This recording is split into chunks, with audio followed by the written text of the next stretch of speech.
Daniel Carter was a man everyone in New York knew by name but few truly knew at heart. A billionaire tech mogul, he lived in a sprawling penthouse with marble floors, towering glass walls, and silence so heavy it echoed. That silence wasn't his, it belonged to his 6-year-old twins, Lily and Lucas, both born profoundly deaf. Their world was full of love but absent of sound, and Daniel often worried he wasn't enough for them. Meetings, boardrooms, and negotiations were easy, bedtime stories and lullabies were not. His late wife had been the bridge between him and their children, and since her passing, he'd relied heavily on nannies and house staff to fill the void. To Daniel, everything was about control, precision, and order. But one late evening, coming home earlier than usual, he paused at the kitchen door. From within, he heard nothing, but he saw something that froze him. His maid, Maria, was spinning around the kitchen floor with Lily and Lucas, moving with such joy that even in silence, the room seemed to sing. The twins' little hands copied hers, their laughter spilling across their faces. Daniel stood there, unseen, realizing this was the first time in months he'd seen them glow so brightly. Daniel leaned against the doorway, stunned by the sight before him.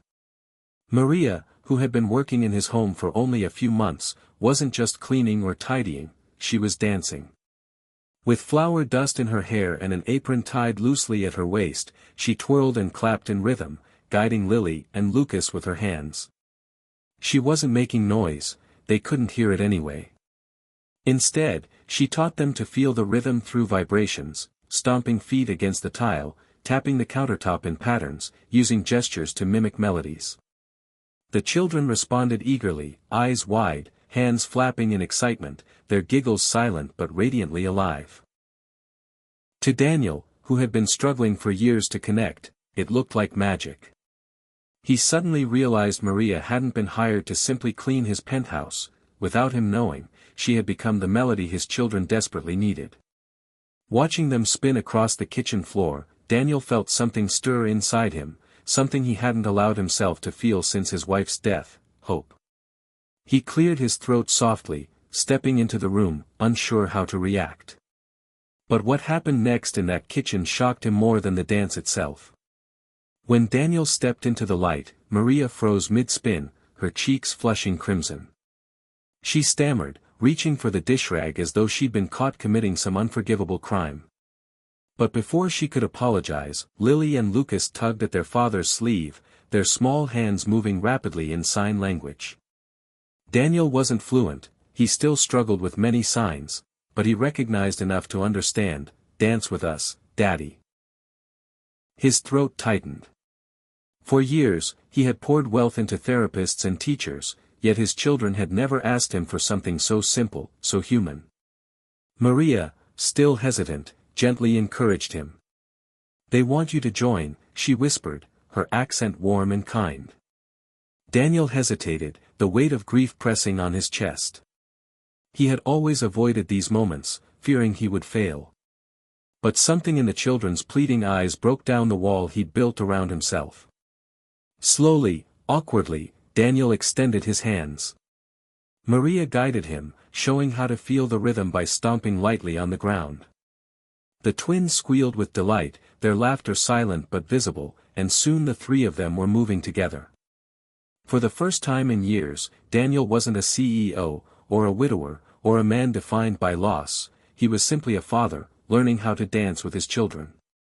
The kitchen transformed into a world of its own, where silence became music and grief gave way to joy. Maria clapped softly in patterns, guiding Daniel as he stomped in rhythm, his movements clumsy yet full of heart.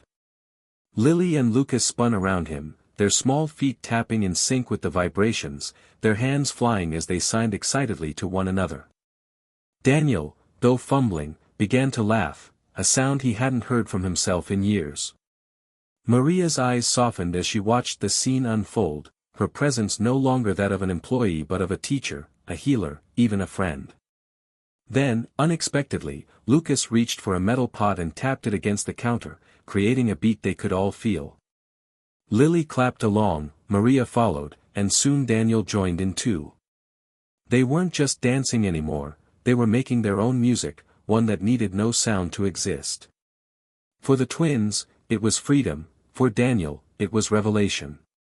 Tears stung his eyes as he realized he had been so focused on what his children couldn't do that he had forgotten to celebrate what they could. And in that moment, in the middle of a messy kitchen, he felt his late wife's presence, not in sorrow, but in the joy his children radiated. Later that night, when the twins had finally drifted off to sleep, Daniel lingered in the kitchen with Maria.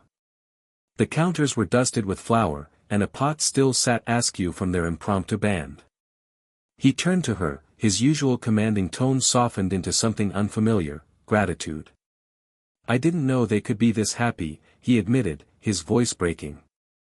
Maria smiled shyly, wiping her hands on her apron. "Children don't need much, Mr. Carter.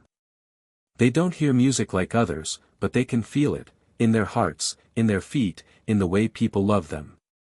Her words struck him like a truth he had been blind to.